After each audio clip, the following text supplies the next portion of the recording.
Hey guys, this is question number 10, and in these questions we'll talk about magnetic energy density and the boundary condition associated with the magnetic field. So let's see what we have to solve in these questions. So in these questions it is written two semi-infinitely long solenoids placed next to each other are separated by a small gap of width W as shown in the figure. The current I naught in the solenoid flows in a direction as shown in the figure. If the solenoid have a circular cross section of radius r and are filled with the magnetic material of permeability mu, which is greater than mu naught, that is free space permeability, then the magnetic energy density mu y inside the solenoid and mu z in the gap are best related by. So what is written in these questions that you can see in this figure? So we have two semi-infinitely uh, long solenoid, and they are placed to each other by a small separation, that is W. And then this both the solenoid is carrying same current I naught in the same direction. Then it has been asked that if someone calculate this magnetic energy density inside the solenoid and in the gap, so what will be the relations between them? So these are the options. So before solve this problem, let me introduce few things. So in magnetostatics, we always deal with two type of vectors. One is called B vector, and this B vector is called magnetic flux density.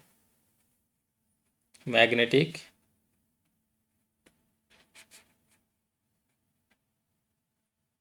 flux density. Magnetic flux density, and then also define another vector, that is H vector, that is called magnetic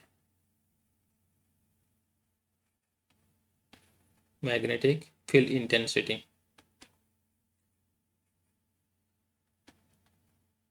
Magnetic field intensity. Magnetic field intensity. Often we call them magnetic field, but their unit is different, and the quantity that is defined there, they are also different. So how we define H vector? So H vector is the magnetic field intensity, and which defined in this way: if we place a unit strength north pole in a magnetic field region, then the force acting on this unit strength north pole is called magnetic field intensity, and the unit of this magnetic field intensity defined as ampere per meter. On the other hand, if we place a current carrying conducting element in a magnetic field, and if the length of this current carrying element is unit, and it is carrying if it is carrying a unit current, then the force that's acting on this conductor is called a magnetic flux density, and the unit of V is either we write Tesla or Gauss. Tesla or Gauss. And then in any medium, if we know the B vector, if we know the H vector and the medium permeability, let's say mu, then in this medium, these two vectors are related with each other by this relation, and this relation is V equals to mu into H. So if any medium, if we know the V vector, if we know the medium permeability, then we can calculate H vector, or if we know the H vector and we know the permeability of the medium, then we can calculate V vector. So this is the relations between mu and H vector, B and H vector in any medium. Then next thing we have to define here, that is let's say we have a certain region. In this region, and in this region we know the magnetic field, that is magnetic field intensity H vector, And we know each point, we know also magnetic flux density. Okay, so this is a region. In this region, every point we know the magnetic field intensity and magnetic flux density, v vector and h vector. Then in this region, at any point, if we want to define the magnetic energy density, that's mean if we consider any point inside this region and around this point, if we consider a element unit volume, a region of unit volume. So this energy density is defined that how much magnetic energy will be stored within this unit volume. Within this unit volume. So the magnetic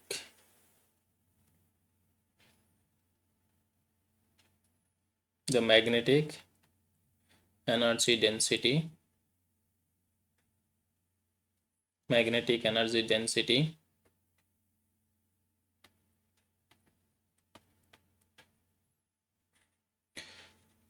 so in any medium, if we want to magnetic energy density, so we should know that B vector in this medium, we are supposed to know the B field and H field. If we know these two vectors, then we can define the magnetic energy density in this medium.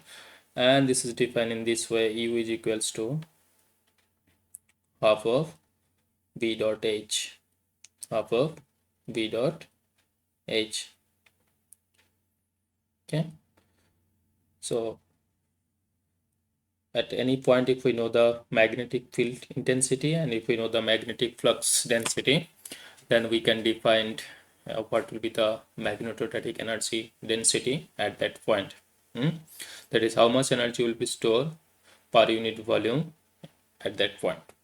Okay, then another thing that we should know, the magnetic field inside a solenoid. Magnetic field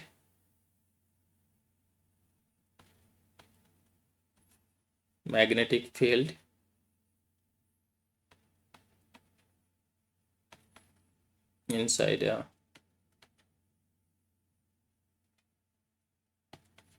solenoid.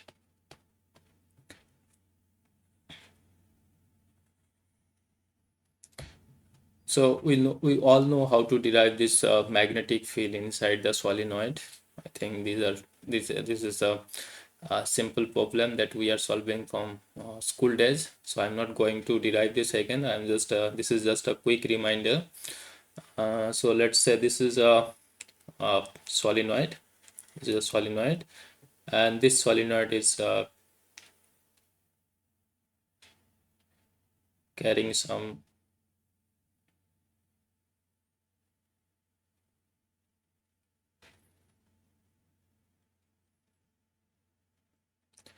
current like this. Let's say I notice the current and number of turns per unit length, say small n, and the core region of the solenoid, let's have a medium of permeability, let's say mu. Then we can write the magnetic field inside this solenoid will be mu n I naught, mu n I naught, and the directions of this magnetic field in this case from back side of the solenoid is current going upward direction and front side is going downward direction. So it is like this.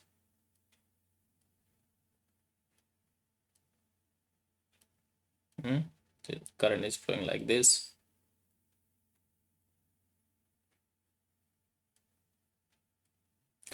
So in this case, you can see if you place your right hand facing the palm outward to the face, and then if you bend the finger from up to down, what you will see, your thumb will be directed in this direction towards right. Towards right. That's mean the magnetic field inside the solenoid will be parallel to the axis of the solenoid. And let's say if this direction is z direction, then we can write it. This will be z cap. This will be z cap. So other way we can say that if we have a long solenoid, then we can simply write magnetic field B is equals to, it will be uniform. Let's say define this, say uniform magnetic field with a constant vector. constant v naught, and direction it will be parallel to the z axis, that's mean always constant. So we can write simply b is equals to v naught, and this how b naught will be always parallel to the solenoid depending upon current. Its current is flowing like this way. From back side it is upward direction, front side it is downward direction, then it will be always towards left to right, and if we change the directions of current, then it will be right to left, but it will be always parallel to the axis of the solenoid. Parallel to the axis of the solenoid. Okay. Then one more thing that we need to know to solve this problem, and this is the main concept, and that is a boundary condition of magnetic field. Boundary condition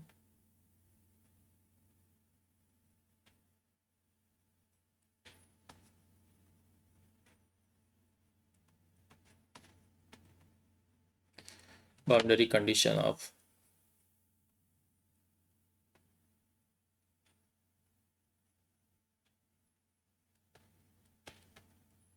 magnetic field,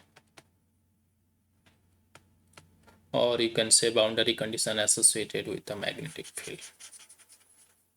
We have already talked about boundary condition associated with electric field, so these are the boundary condition associated with the magnetic field.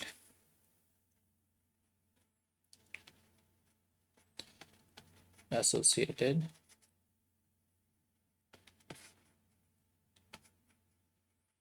with the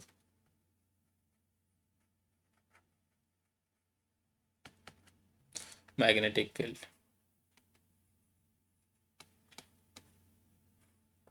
Okay, so as we have seen that in electrostatics also we have talked about boundary conditions associated with electric field.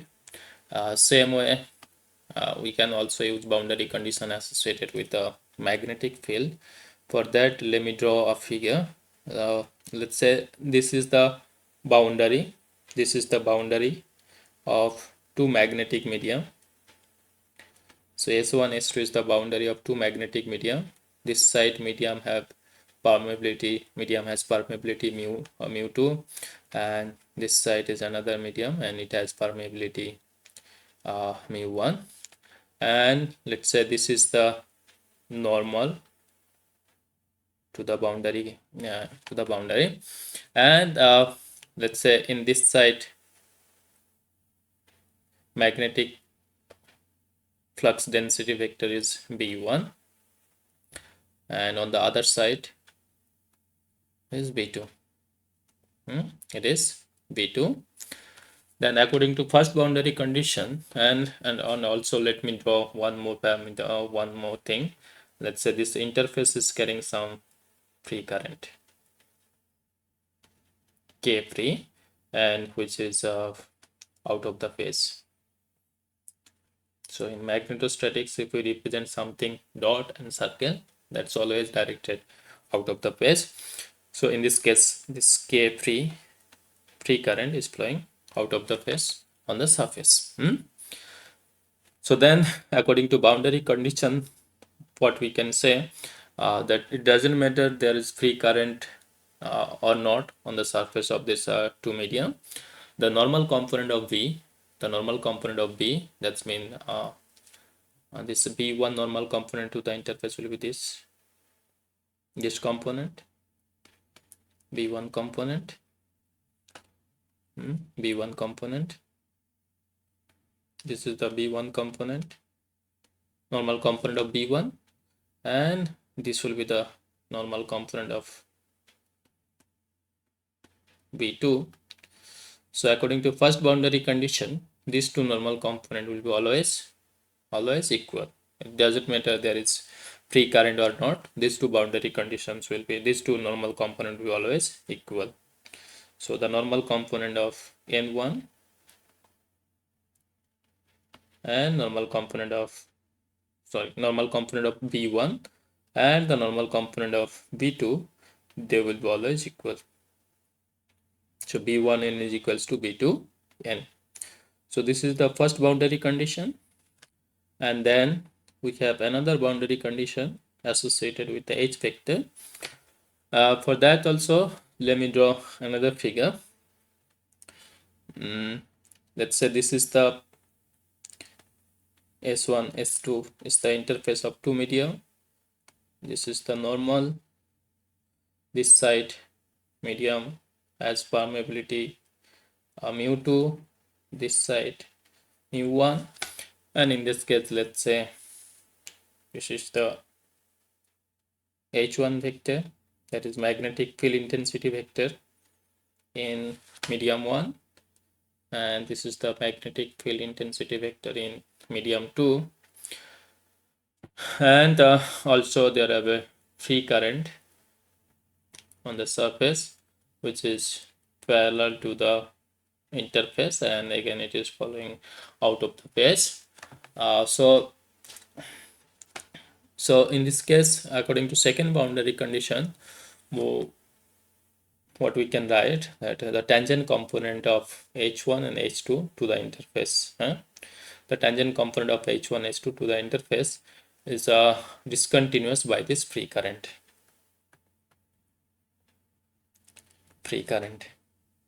So according to second boundary condition, what we can write? We can write H2 tangent minus H1 tangent is equals to K free. And if K free is 0, that's mean if there is no free current on the interface, for that case, then this if we K free is equals to make 0, then what we'll get? We'll get H1 tangent is equals to H2 tangent. So in general, if there is a free current on the surface on the interface, then this tangent component of H1 and H2 will be different. But if there is no free current, then this tangent component of H vector and H2 vector, they will also be equal.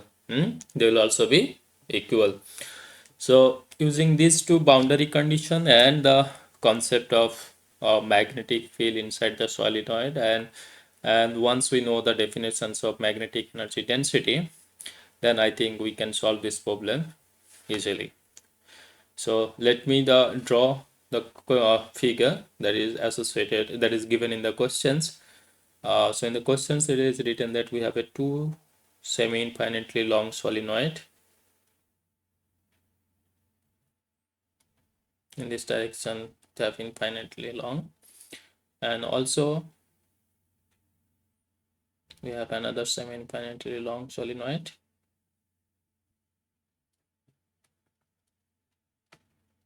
Yes, and between them they have a small gap, but here I am just magnifying this figure. So let's say this is W. So this W is very, very small. This gap of the two solenoid is very small.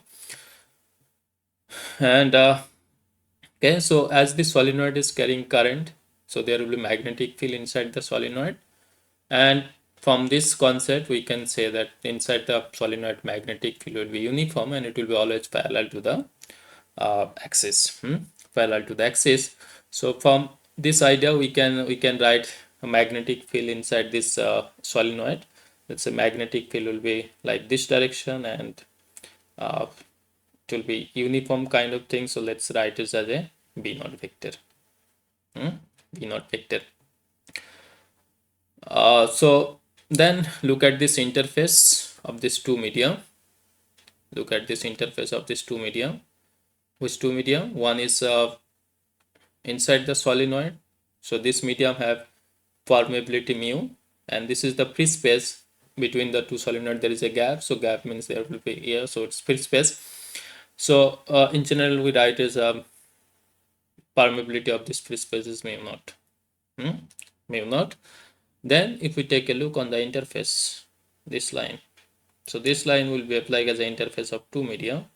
One is the medium that is inside the solenoid, is filled with the medium of permeability mu, and other side we have a free space whose permeability mu naught. So this is the interface of two medium, and in this case this interface does not have any free current. So we can write K free is equals to 0. K free is equals to 0. So then I am just identifying this two medium. Uh, let's say this is medium 1 and the medium inside the solenoid is in this case second medium 2. Medium 1 and medium 2, and we have this interface. We have this interface. So let's say in medium 2 how this magnetic field, I mean B vector and H vector are oriented. So in medium 2,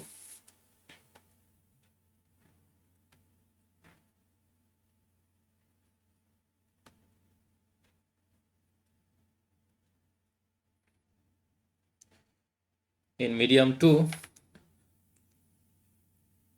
we have V2 is equals to, we have assumed that V naught, and that is parallel to the axis of the solenoid. So from there what we can write, if this is the interface and if this magnetic field is parallel to the solenoid, then it will be completely normal to this interface. It will be completely normal to the interface, and if it is normal to the interface, then the normal component of V2 will be B naught, but tangent component of B2 will be 0, because it is for with respect to this interface, this magnetic field is normal. So that's mean we can write from this figure, what we can write, ki B1L normal component of B vector is B naught vector actually, and if we want to calculate tangent component to the interface, so B2 tangent in this case will be 0. In this case it will be 0. And then if we want to write H2 tangent from here, since B2 tangent is equals to 0, then what we can write, mu2, or in this case mu2 is mu, and then H2 tangent, this is will also be 0, but mu cannot be 0, so that's mean H2 tangent will also be 0. H2 tangent will also be 0. So H2 tangent is 0, and then and what we have here, that the normal component of V2, that is V2n, is equals to, we get V naught vector. So if we want from there, if we want to write what will be the normal component of H2 vector, so what we can write, ki mu into H2n is equals to V naught vector. So H2n is equals to V naught vector divided by mu. V naught vector divided by mu. So now we know that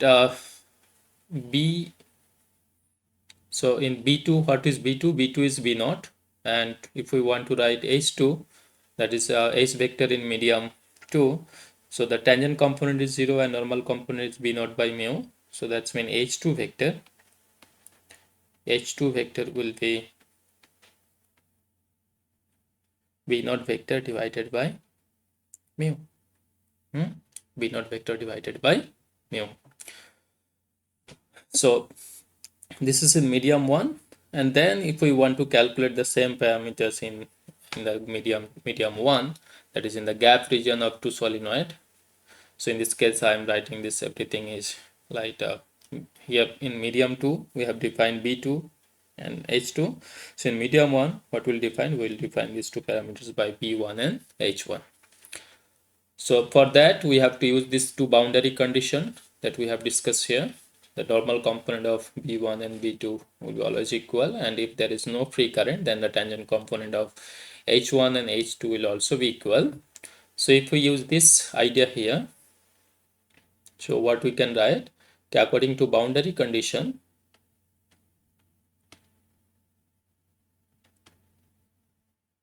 according to BC boundary condition, what we can write here, ki B2 B1n is equals to V2n, And already we have written here in this case, since the magnetic field is completely normal to the interface, so already we have written here ki B and N will be the B naught vector. So here B1N will also be the B naught vector. B1 is also B naught vector.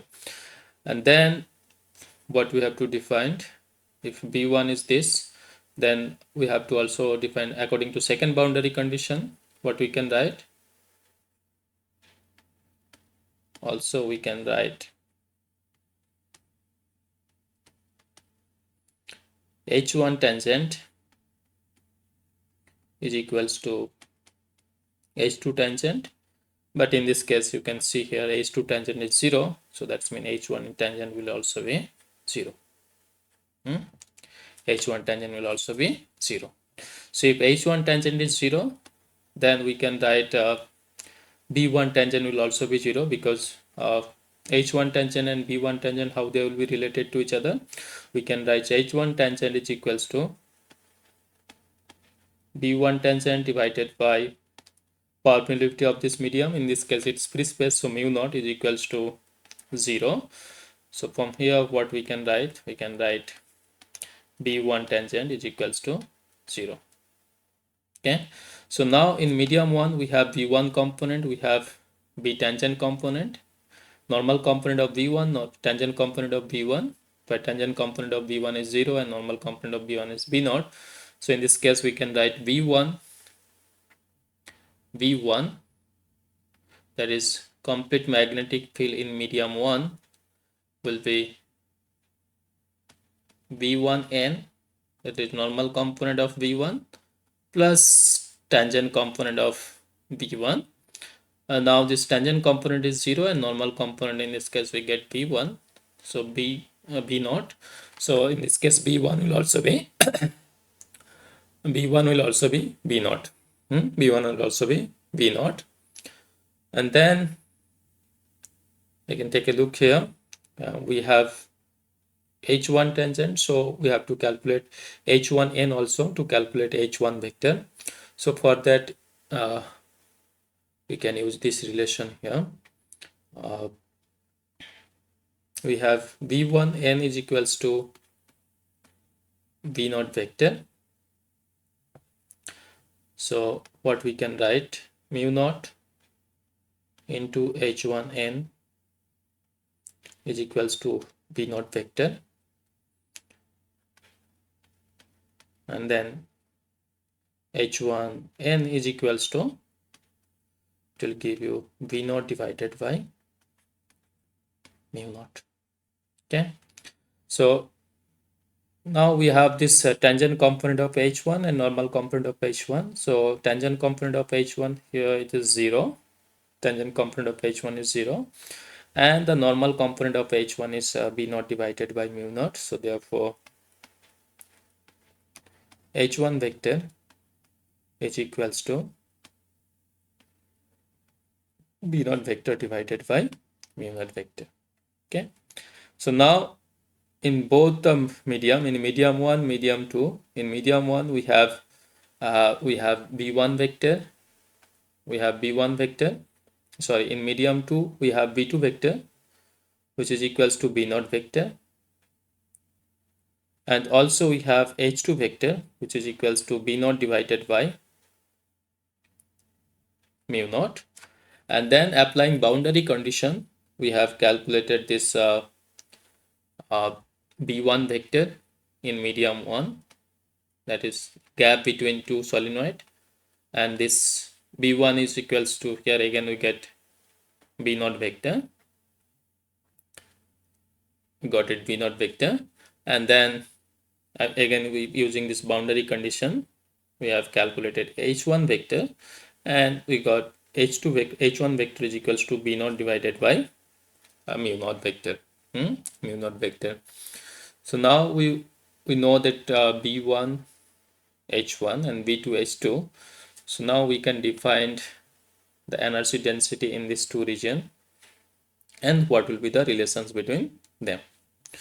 So therefore the magnetic energy density magnetic energy density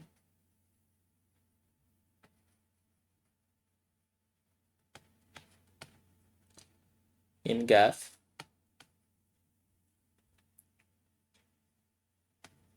The gap. So gap in this case we have written medium 1, and the questions it is written energy density is defined as UZ. So UZ equals to what we'll write here, B1 dot H1.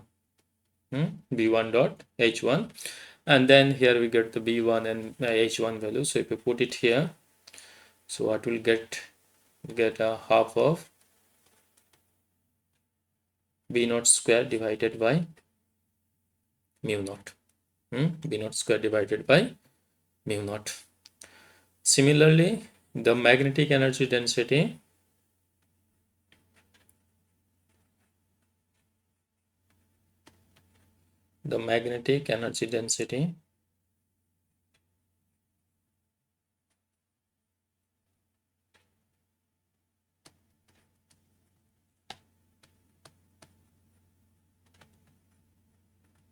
inside the solenoid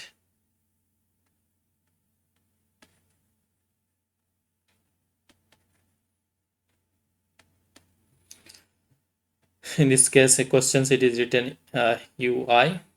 So UI, so inside the medium a solenoid region we have defined here as a medium 2. So in this definitions we'll put half of B2 dot H2. B2 dot H2. So if you put the value of V1, V2 and H2 from here, so what we'll get here? We'll get here V naught square divided by 2 mu. V naught square divided by 2 mu. So now what we have to calculate? We have to calculate what will be the relations between them. So for that, what I am going to do here, I am going to take the ratio of these two energy density in these two medium, UC divided by UI. What will give this we put value of UC, that will be V naught square divided by 2 U naught, and then this will be 2 mu divided by V naught square. So here you can see this V naught square will cancel out, this 2 will cancel out. So this energy density ratio in the two region is equals to what we are getting here. This is equals to the ratio of permeability in this two medium, mu divided by mu naught. And questions it is written that mu is greater than mu naught, so this will be greater than 1. This will be greater than 1. If this is greater than 1, then what will be the relations between these two parameter, that is energy density in gap and energy density in the solenoid?